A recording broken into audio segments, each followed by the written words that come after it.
बिस्मिल्लाहिर्रहमानिर्रहीम। अस्सलाम वालेकुम। क्वेश्चन नंबर 1 है, find the ratio in which y axis divides the join of -5,3 and 8,6।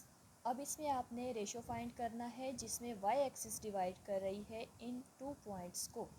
तो डिवाइडिंग पॉइंट का फॉर्मूला ही यूज़ होगा, m1 x2 plus m2 x1 upon m1 plus m2, comma m1 y2 plus m2 y1 upon m1 plus m2। Dividing point के फॉर्मूले में यहाँ पर क्या था, p of x comma y। अब देखिए यहाँ पर आपने रेशो कब फाइंड करना है, जब y एक्सिस डिवाइड कर रही है। जब y एक्सिस डिवाइड करती है, याद रखिएगा, जब y एक्सिस डिवाइड करती है तो वहाँ पर जो x कोऑर्डिनेट होता है वो हो जाता है ज़ीरो। अब जो कोऑर्डिनेट ज़ीरो है, कौन सा ज़ीरो है, x, तो आपने ये x का पोर्शन ही उठाना है। m1 x2 plus m2 x1 upon m1 plus m2। ये यहाँ डिवाइड है, वहाँ जाएगा ज़ीरो से, जब मल्टीप्लाई होगा तो ये भी हो जाएगा ज़ीरो, इस तरफ तो आ गया ज़ीरो। अब यहाँ पर है m1 x2। अब देखिए m1 एंड m2 यानी रेशियोज़ हैं और ये हमने तो फाइंड करने। तो यहाँ पर आएगा m1 x2 क्या है, ये देखिए, ये x1 y1, ये x2 ये y2। अब x2 क्या है यहाँ पर 8 प्लस m2 आ गया यहाँ पर, और x1 यहाँ पर क्या है -5। अब देखिए इसे हम सॉल्व करेंगे, इस तरफ तो है ज़ीरो, इसको इसके साथ में जब मल्टीप्लाई करूँगी तो यहाँ आ जाएगा 8m1 plus into -5 m2। Find हमने क्या करना है, रेशो क्या होता है m1 अपॉन m2। अब देखिए ये जो +8 m1 है ये इक्वल किस तरफ आएगा, -8 m1, और इस तरफ है -5 m2। m1 upon m2 form में हमने इसे लिखना है, तो यहाँ पर मैं लिखूँगी m1, और यहाँ ये जो m2 5 के साथ मल्टीप्लाई हो रहा है, यहाँ आकर ये हो जाएगा डिवाइड। इस तरफ है -5, और ये -8 जो m1 के साथ मल्टीप्लाई हो रहा है वहाँ जाकर डिवाइड में चला जाएगा, माइनस माइनस से कैंसिल हो जाएगा, और यहाँ पर m1 रेशो यानी अपॉन में जो वैल्यू से हम रेशो फॉर्म में भी लिख सकते हैं, m1 रेशो m2 हमारे पास क्या आ जाएगा, 5:8। ये है इसका आंसर। अब इसका जो क्वेश्चन नंबर 2 है, find the x and y intercept of 3x - 5y - 15 is equals to 0। इसमें आपने x इंटरसेप्ट और y इंटरसेप्ट फाइंड करना है। ये क्वेश्चन आपके पास ऐसे भी आ सकता है कि जस्ट आप इसका x इंटरसेप्ट फाइंड करें, या ऐसे भी आ सकता है कि जस्ट आप y इंटरसेप्ट फाइंड करें। और अगर दोनों आ जाते हैं तो आपने कैसे फाइंड करना है, मैं बता देती हूँ आपको। अगर आपने फाइंड करना है फॉर x इंटरसेप्ट, जब आपने x इंटरसेप्ट फाइंड करना है तो आप करेंगे put y is equals to 0 in given equation.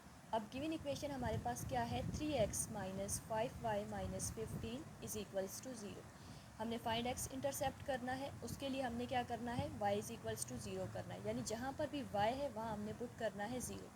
तो 3x - 5 यहाँ आ जाएगा 0, -15 is equals to 0, and 3x -5 into 0 is equals to 0, then -15 is equals to 0. This implies that 3x is equals to -15 equal के उस तरफ चला जाएगा +15, then x is equals to 15, 3x के साथ मल्टीप्लाई, वहाँ जाकर डिवाइड, 3 1 जा 3, 3 5 जा 15। तो यहाँ पर जो x इंटरसेप्ट आया है वो है x is equals to 5।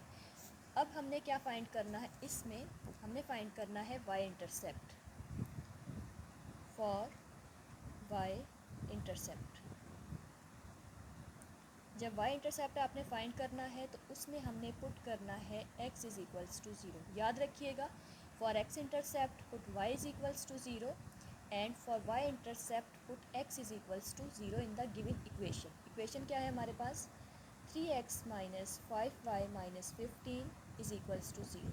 अब आपने क्या करना है, इसमें x की प्लेस पर 0 पुट करना है। जब यहाँ हम पुट करेंगे 3 इंटू 0 -5y, ये -15 है, इक्वल के उस तरफ चला जाएगा +15। अब ये तो हो गया 0, यहाँ रह गया -5y is equals to 15, this would equals to 15, और यहाँ पर है ये y, -5y के साथ मल्टीप्लाई हो रहा है, वहाँ जाकर डिवाइड करेगा, माइनस का साइन भी इसी के साथ चला जाएगा। 5 1 ज़ा 5, 5 3 ज़ा 50 और y की वैल्यू आ गई है 3। अब देखिए यहाँ मैंने आपको दोनों करके दिखा दिए हैं कि आपने x इंटरसेप्ट कैसे फाइंड करना है और y इंटरसेप्ट कैसे फाइंड करना है। अगर तो ये दोनों आपने फाइंड करने हुए, क्वेश्चन ऐसे हुआ कि आपने x एंड y इंटरसेप्ट दोनों फाइंड करने, तो आप ये पूरा करेंगे। और अगर सिर्फ आपसे कह दिया जाता है कि आप x इंटरसेप्ट फाइंड करें तो आपने जस्ट x इंटरसेप्ट ही यहाँ तक फाइंड करना है, यानी x की वैल्यू फाइंड करनी है। और अगर आपसे कह दिया जाता है कि जस्ट आप y इंटरसेप्ट फाइंड करें तो फिर आपने क्या करना है, जस्ट आपने इतना करना है, y इंटरसेप्ट फाइंड करना है।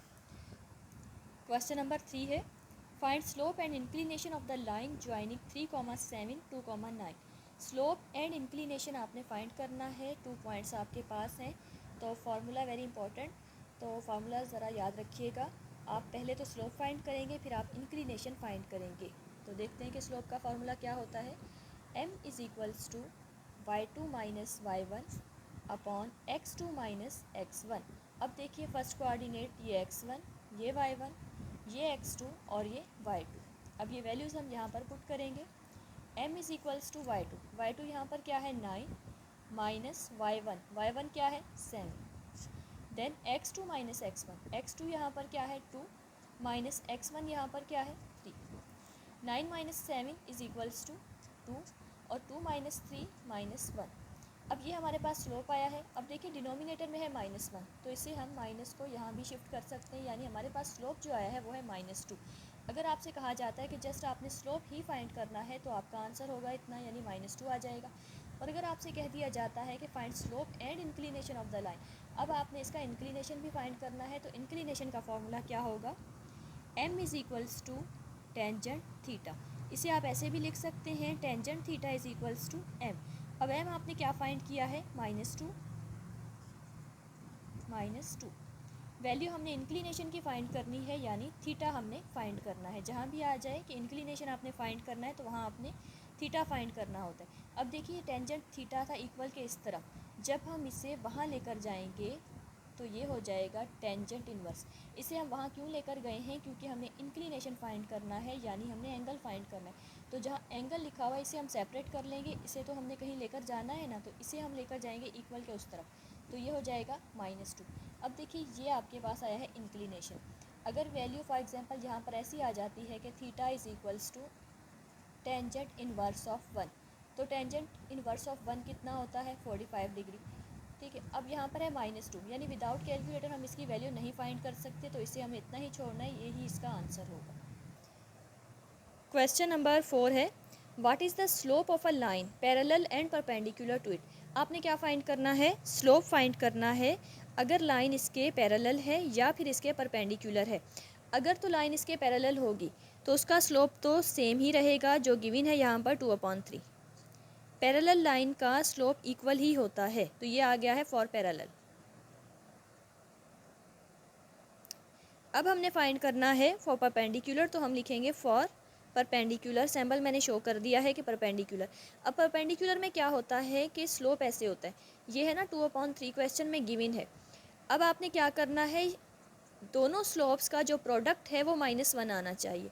अब यहाँ -1 कब आएगा, जब इसका हम रेसिप्रोकल कर देंगे 3/2। रेसिप्रोकल इसका मैंने कर दिया और साथ में मैंने लगा दिया माइनस, ये दोनों कैंसिल हो जाते हैं और यहाँ पर आंसर आ जाता है -1।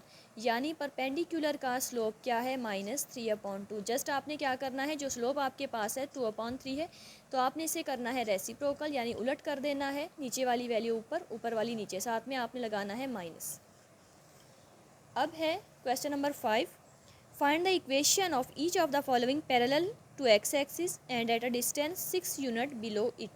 अब सबसे पहले तो आपको इक्वेशन का पता होना चाहिए कि जब पैरेलल टू एक्स एक्सिस है तो आपने कौन सी इक्वेशन यूज़ करनी है। मैं यहाँ लिख देती हूँ, पैरेलल टू एक्स एक्सिस। अगर ये पैरेलल है एक्स एक्सिस के तो आपने कौन सी यूज़ करनी है, y is equals to b. ये होती है इक्वेशन कब, जब पैरेलल है एक्स एक्सिस के, y is equals to b. अब यहाँ पर b क्या है, ये जो 6 यूनिट्स दिए गए हैं।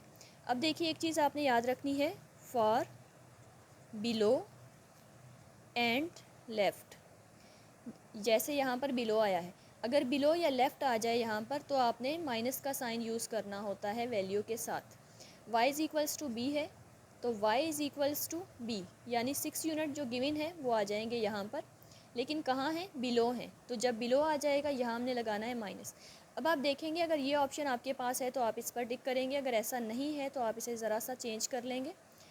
ये जो -6 इक्वल के इस तरफ है, जब इक्वल के इस तरफ आएगा तो ये हो जाएगा +6 इज़ इक्वल्स टू 0। अगर दोनों ऑप्शन आपके पास हैं तो लाजिम है फिर बोथ का ऑप्शन होगा। इसका सेकंड पार्ट है पैरेलल टू वाई एक्सिस। अब वाई एक्सिस के पैरेलल है and a distance 1 unit to its left. अब सबसे पहले तो आपको उस इक्वेशन का पता होना चाहिए, जैसे हमने यहाँ पर यूज़ की थी। अगर पैरेलल टू एक्स एक्सिस है तो ये होगा y is equals to b, और अगर यहाँ आ जाए कि पैरेलल है वाई एक्सिस के, अब वाई एक्सिस के पैरेलल है तो यहाँ पर आ जाएगा पैरेलल टू वाई एक्सिस। तो इक्वेशन क्या होगी जब पैरेलल टू वाई एक्सिस है, एक्स इज़ इक्वल्स टू ए। यहाँ भी आपने वही यूज़ करना है, अगर बिलो आ जाए या लेफ़्ट आ जाए तो आपने वैल्यू के साथ माइनस लगाना होता है।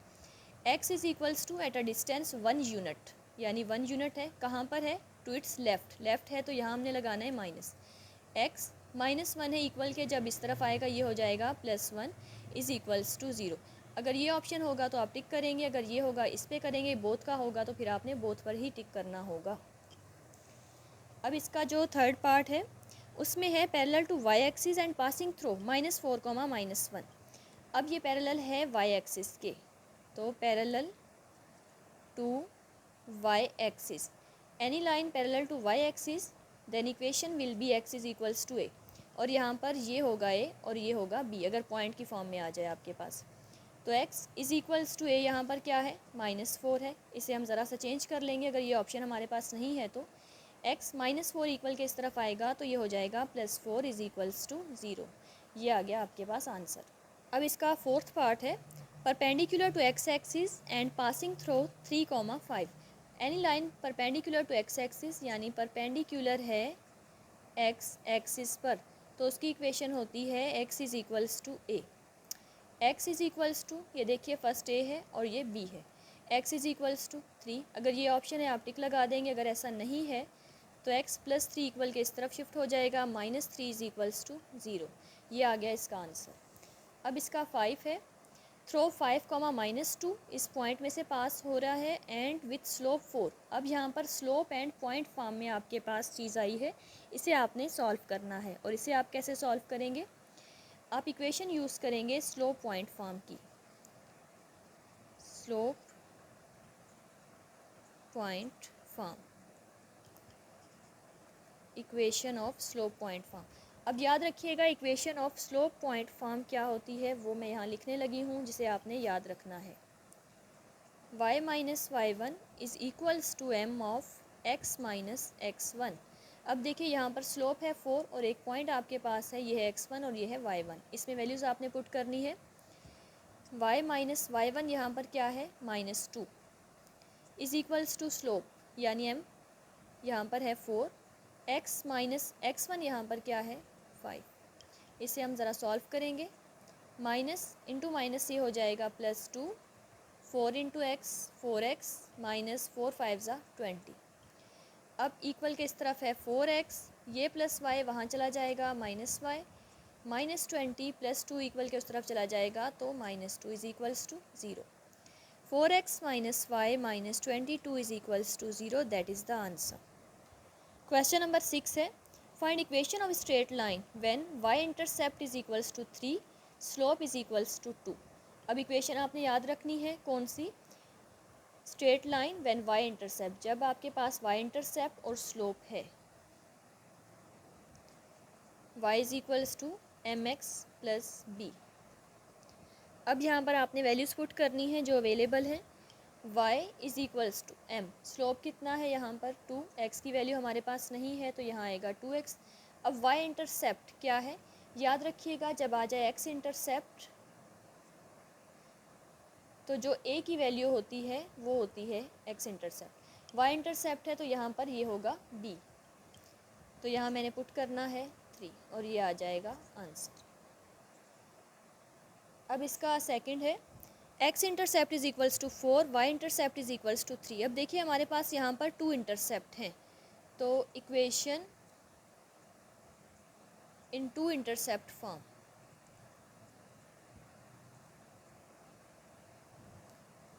X upon a plus y upon b is equals to 1। ये इक्वेशन होती है जब आपके पास टू इंटरसेप्ट आ जाए। अब ये एक्स इंटरसेप्ट ये है ए, वाई इंटरसेप्ट ये है बी। अब ये वैल्यूज़ आपने यहाँ पुट करनी है। एक्स अपॉन ए तो यहाँ पर आ जाएगा 4, वाई अपॉन बी और बी यहाँ पर क्या है 3 इज इक्वल्स टू 1। इसे अब हमने सॉल्व करना है। 4 और 3 का हम एलसीएम लेंगे, यहाँ आ जाएगा 12। अब इसे हम जब सॉल्व करेंगे तो यहाँ आ जाएगा 3x 4y is equals to 1।